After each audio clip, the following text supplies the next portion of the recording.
Alright guys, so today we're going to be tying my go-to musky pattern, the Gandy Dancer.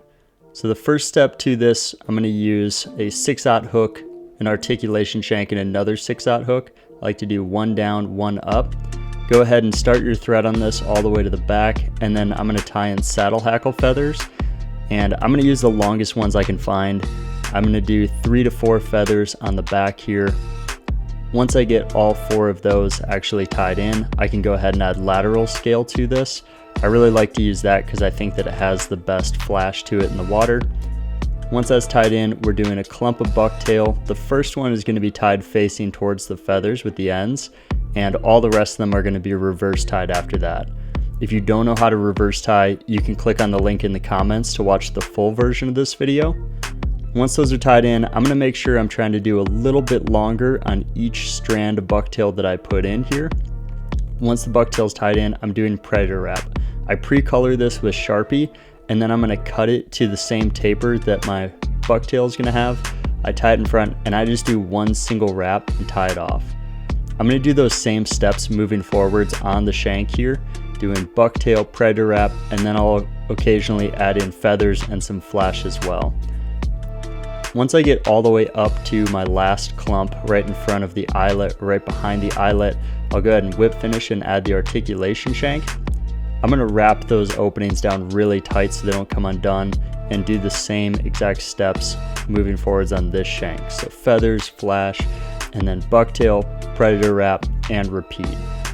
This section right here, you'll probably only get maybe 2 clumps of bucktail and predator wrap on. You're not going to have a ton of space, but it just gives it that extra movement side to side in the water. Once you whip finish that, I'm going to go ahead and add 2 strands of bite wire, and I'm going to put 2 metal beads on there. You definitely want to use metal. Put my next hook in, get a good thread base on this, and I can tie down that bite wire.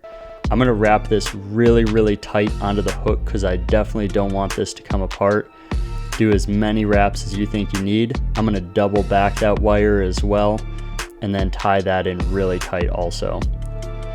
Once that's tied in, I can add feathers to bridge the gap between the articulations, and then keep doing the same bucktail and predator wrap going forwards here. Make sure these ones are getting especially a lot longer towards the front. Your last couple of clumps should be almost as long as you can possibly get with the bucktail.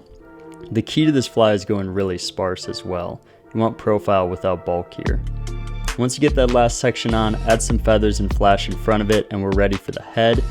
I'm going to use the fish skull fish mask. They're the 10mm plastic heads, and I'm going to go ahead and first put some UV epoxy in it, and then just zap that into place so it won't move on me. Once it's in place, I can go ahead and actually fill it with UV resin, and then I'm going to make sure that I cure it really good so it's locked in. Once that's done, I can add the eyes to this. I super glue them, and then I do UV resin over those to make sure that those are secure also. And we're pretty much done. Make sure that you cure this really good and you're ready to go catch a 50-incher.